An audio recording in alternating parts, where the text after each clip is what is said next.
The vanishing trees. Recently, a row of trees mysteriously appeared in front of a cemetery only 5 minutes from my home. For context, I've lived in this area for 6 years, and I pass by this cemetery daily on my way to work or when heading downtown. The cemetery itself is unusual for my town. It features large historical tombstones instead of the common flat markers. Across the street from the cemetery stands a mausoleum, its entrance guarded by a heavy iron gate. I remember the area well, and until recently, the land in front of the cemetery had always been barren, just brown dirt with nothing growing on it. I'd walked past it countless times, whether heading to school, work, or just stepping out to buy cigarettes. It was always the same, flat, dry, and empty. Behind my house, there's a popular hiking trail that leads up a small mountain, which is said to be historic. Some claim that indigenous people once lived there, but any records of this are strangely absent. Many locals believe the area is haunted, often describing strange, unexplainable occurrences. One morning, my girlfriend and I took our dogs for a walk up the mountain. The weather had been acting bizarre in the days leading up to this. Unexpected rainstorms, strange static electricity in the air, and even a man running down our street, shouting about worship and other incoherent things. I brushed it off as just another odd occurrence. That morning, the wind was fierce, so powerful that it snapped thick branches from my neighbor's trees. The gusts were strong enough to push me off balance as we climbed the trail. When we reached the midpoint, we paused to take in the panoramic view of the town, including the cemetery. That's when we saw them, an entire row of fully grown palm trees standing where there had previously been only barren dirt. At first, I might not have noticed, but my girlfriend pointed them out. "Those trees weren't there before," she said. Her words triggered something in me. I mentally replayed all the times I had walked past that spot. I had no memory of trees ever being there. I questioned myself, had I just never paid attention? But no, that couldn't be. I distinctly remembered walking across that very ground. As we spoke about it, the wind intensified. An eerie feeling crept over us, and we hurried back home. Later, I checked Google Street View. The palm trees were there, but they appeared much younger in the images. I searched online for older photos of the area, but the only one I found was from inside the cemetery, taken professionally in 2006, and yes, the trees were there. I asked my family and local friends if they remembered trees lining that spot. Their responses varied. Some said, "No, I don't remember any trees," while others were unsure, but I knew fully grown palm trees don't just go unnoticed when you walk past them daily. I can't shake the feeling that something changed, like I had stepped into a slightly different version of reality. Adding to the mystery, the day before this discovery, I had noticed men in suits driving around the cemetery and mountain area in high-end cars. They weren't just passing through, they were patrolling, circling the same spots repeatedly. The calls from nowhere. Earlier this evening, something unsettling happened. My husband was out of town for work, staying at his usual hotel. We FaceTimed around 6:30 p.m. so he could say goodnight to our daughter. He mentioned he planned to hit the gym, use the sauna, and maybe grab a drink afterward. Everything seemed normal. At 9 p.m., my phone rang. The number was unfamiliar, but I answered quietly to avoid waking my daughter. There was no response, just garbled noises like someone was in a tunnel. The same number called again 5 minutes later. Still silent except for the background noise. By the third call, I threatened to block them if they didn't respond, and they hung up. I texted my husband asking if he recognized the number. He replied almost immediately, "That's my work phone. Why?" Confused, I laughed and told him to stop prank calling me. But then he called from his personal phone, sounding serious. His work phone, he insisted, was locked in his hotel room while he was at the bar. I told him to check, and as I was sending him screenshots of the call log, I received a voicemail from his work number. It was the same eerie background noise. Moments later, my husband texted again. His work phone was exactly where he had left it, untouched, yet somehow it had called me multiple times. Neither of us has an explanation, and we can't shake the eerie feeling that something or someone was trying to reach me. The Lost Ring. Back in 2009, I was fresh out of college, living at home with my parents while job hunting. I was dating a woman, Lisa, who later became my wife. On weekends, she would stay over, always bringing her duffel bag, packed with clothes and toiletries. One Saturday morning, we were getting ready for a day out, shopping for furniture, watching a movie with my parents, and dinner afterward. As Lisa leaned into her duffel bag to grab something, she suddenly stopped and muttered, "What in the world?" I walked over and saw a ring lying at the bottom of her bag. It was delicate, simple, and beautiful. "Where did you get that?" I asked. Lisa shook her head. "This isn't mine. I have no idea how it got here." I shrugged. "Well, it's pretty. Try it on." She slipped it onto her finger, and it fit perfectly. We thought little of it and continued with our plans. That evening, while waiting for the movie to start, I texted my sister, Emily. She lived 3 hours away and was curious about the movie we were watching. I casually mentioned Lisa's strange discovery and sent her a picture of the ring. Minutes later, my phone rang. Emily was on the other end, silent at first, then I heard sniffling. Her voice cracked as she asked, "Where did you find it?" Confused, I told her again.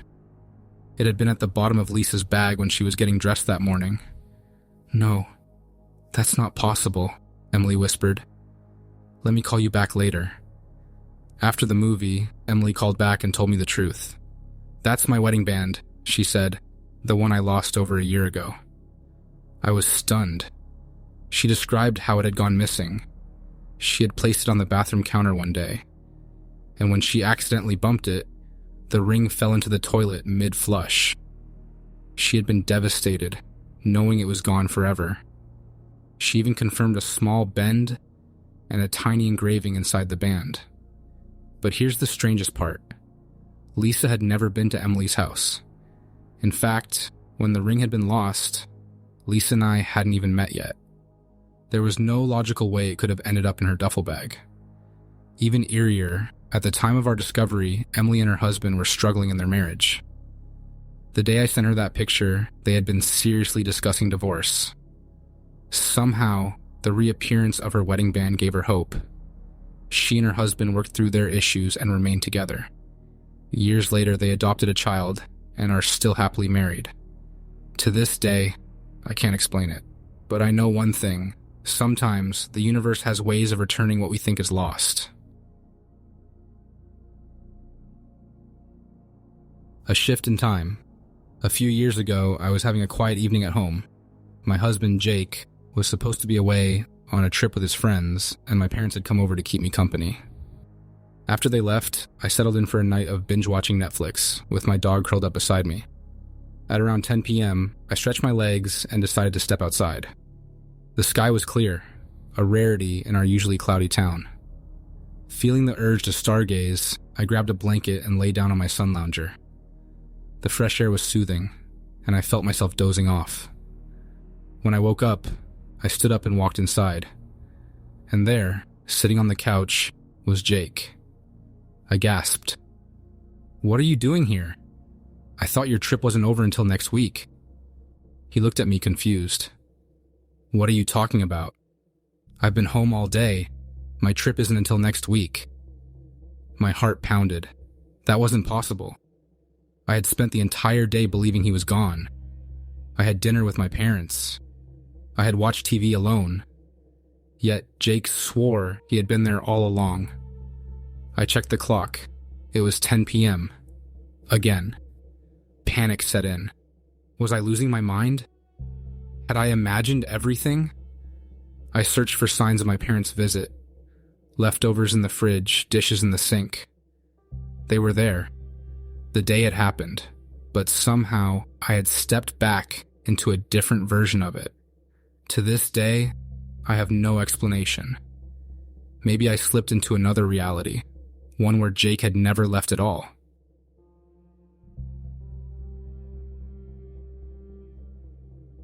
The night the room rearranged. For years, I've thought about this incident, and to this day, I have no explanation. When I was 15, my family took a weekend trip to visit my aunt and uncle, who had recently purchased a large stone house from the early 1800s in a quiet rural town. My older brother, who was 18 at the time, came along with us. Since the house was still undergoing renovations, my designated sleeping area was the living room, where they had set up the couch for me. The evening was perfectly ordinary. Good food, light conversation, and a warm fire burning in the fireplace. I slept soundly that night, waking up only a couple of times to the soft glow of embers in the hearth. It felt cinematic, sleeping in front of a fireplace, something I had never done before. But when I opened my eyes the next morning, my heart pounded in shock. The entire room had changed. The couch I had slept on was no longer facing the fireplace, but was now positioned perpendicular to it. The chairs, which had been placed casually the night before, were now arranged neatly, facing the couch. Even the massive area rug that covered most of the room had been rotated. I could hear my family in the kitchen, already awake, and I rushed in, demanding to know why they had rearranged the furniture while I was sleeping. The adults laughed, insisting nothing had moved. They thought I must have been too tired to remember correctly, but I knew what I had seen. Still, without any other explanation, I eventually gave up and went along with their reasoning. Then my brother woke up. After breakfast, as we walked back toward the living room, he froze in the doorway. Whoa, who rearranged everything? Relief flooded over me. I wasn't crazy. I quickly told him about my confusion that morning and how no one else believed me. He, in turn, described exactly how the room had looked the night before, confirming my memory. Excitedly, I dragged him back to the kitchen to confront the adults, but they remained baffled, convinced we were playing a joke. There was no way I could have slept through such a massive rearrangement. I've always been a light sleeper, and the couch was a heavy, old velvet piece that would have taken serious effort to move. The rug alone covered most of the room and would have been impossible to reposition silently. Besides, no one in my family was the type to play pranks like that. We left it alone, confused but ultimately brushing it off as exhaustion. Car crash. Talking about this isn't exactly easy.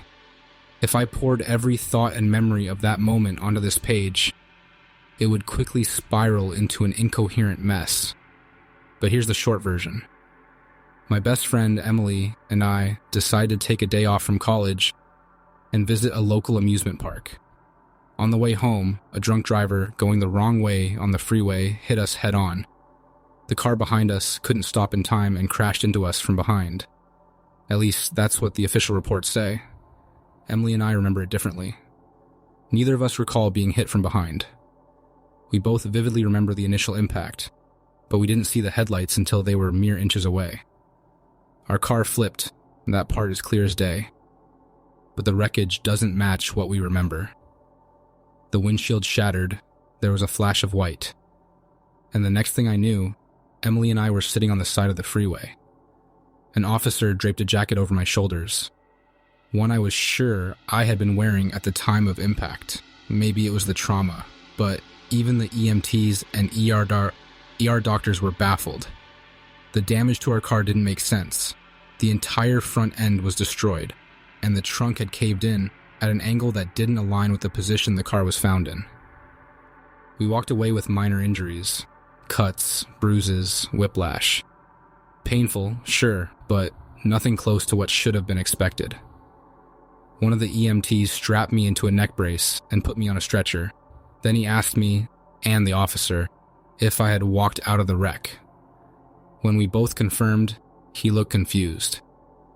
He told me, based on the condition of the car, Emily and I shouldn't have been breathing, let alone walking.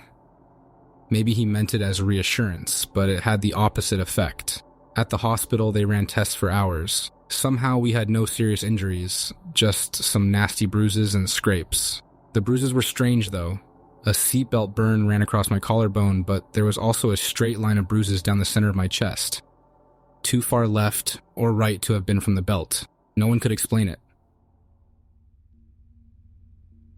Strange things. Have you ever had a dream where you just knew something wasn't right? The kind where everything seems normal until you wake up and realize the sky was the wrong color, or your house had an extra room that didn't belong. That's the only way I can explain it. Maybe it was just the stress, but some things can't be brushed off so easily. We live in a small college town, barely 5 square miles along the coast. I've been here for years. I know every street, every shop, every shortcut. But now, things are different. The coffee shop I passed every morning, it's closed now. That place was always packed, especially on weekends for open mic nights. When I asked a classmate what happened, she said it had been struggling for months. That didn't make sense. I had never seen it empty. Then there's the sieve that appeared between the convenience store and the Korean BBQ place. Neither of us could remember what used to be there, but we knew for certain it wasn't a CV. The gap between the buildings was too small for anything to fit there before. But somehow, a full store now stood in its place. Even if construction had happened overnight, there's no way a building could appear that quickly. There are smaller things too, tiny inconsistencies that shouldn't be noticeable, but add up. Emojis that seem the wrong color. Signs on campus that I swear were taken down months ago, now suddenly back in place. Things that could be chalked up to misremembering. Except there are too many of them. I don't know what to make of it. Has anyone else ever experienced something like this? And if so, what did you do about it? Crossing the road. I work at a pharmacy across the street from a local high school. At the end of the road is a doctor's office, and between the pharmacy and the school, there's a speed bump that serves as a crossing. One afternoon, while restocking shelves, I glanced outside as students poured out for lunch. Amid the crowd, a woman caught my eye. She wore a blue t-shirt, faded jeans, glasses, and looked to be in her late 40s or early 50s. What struck me wasn't her presence, but the way she stared directly at me. Our store has large windows, so it's easy to see people from a distance. At first, I dismissed it, thinking she was just looking at the shop, but when I moved, her eyes followed me. I didn't recognize her, though I've lived in this town my entire life. Feeling increasingly unsettled, I decided to test it. I walked to a different spot in the store, and sure enough, her gaze tracked my movement. Then, she did something even stranger. She pointed at me. This made me feel singled out in a way I couldn't explain. To confront my unease, I stepped closer to the window and stared back at her. Without breaking eye contact, she started crossing the road towards me. What was chilling was that she didn't check for traffic. She just walked. My stomach knotted with dread. As she reached the other side, another woman walked in front of her, momentarily obscuring her from view. Less than a second later, I shifted my position to keep watching her. But she was gone. She had completely vanished. I stood frozen, scanning the area, trying to rationalize what had just happened. There was no way she could have ducked into a shop or turned a corner that quickly. One moment she was there, the next she wasn't. I don't hallucinate, I don't believe in ghosts, but I know what I saw. The only explanation I can consider is some sort of glitch in reality. And weeks later, I still have no answers. The glass mystery. A few nights ago, I was relaxing in the living room, binge-watching a show. My son was in his room, playing games with his friends. Suddenly, a loud crash echoed from the master bathroom. I jumped up and ran in, just as my son pulled off his headphones and asked, "What was that?" We both searched the bathroom and found a small hand mirror shattered on the floor. The strange thing was that it had been stored securely on the counter behind bottles and other items. It wasn't on the edge, and there was no draft, no pets, no logical reason it should have moved at all, let alone fallen far enough to break. We looked for signs of a mouse, or anything that could have pushed it, but found nothing. After an uncomfortable laugh, we gave up on understanding how it happened. But then I remembered, it wasn't the first time. When I was 10, I had a similar experience. I placed a glass at the back of the kitchen counter before heading to bed. As I reached my bedroom, I heard a crash. When I turned on the lights, the glass wasn't just knocked over, it was in the middle of the kitchen floor, shattered. Years later, in my 20s, another glass moved on its own. One night, I heard a crash and found my NFL tumbler inside the sink, broken into pieces. The glass had been placed far from the edge with no way to naturally fall. Then, one evening, while talking to a friend about these experiences, another tumbler shattered, this time inside a closed cabinet. At first, I tried to explain it away as weak glass breaking due to temperature changes, but the fact that these objects never just fell, they were always moved, has left me questioning. Maybe it's coincidence. Maybe there's a rational explanation I haven't found. But the more I think about it, the more I wonder if something beyond logic is at play. My life from the past. I had a dream, at least I think it was a dream, that felt far too real. I woke up in my old home with my long hair reaching my shoulders and a short beard that had grown back over a few days. Everything felt normal. I followed my usual morning routine, went to the bathroom, washed my hands, made breakfast, and booted up my computer. My mom was still asleep. My dad was at work. I browsed social media, replied to some friends overseas on Skype, and then got a call from a buddy. "Hey man, want to meet up for a beer later?" he asked. "Yeah, sure, maybe after 5, I said. "Cool, see you by the usual spot." I spent the afternoon playing a game, one I hadn't touched in years. I even looted a rare item and was genuinely excited about it. My mom left to visit my grandma. My dad came home, but we didn't really talk.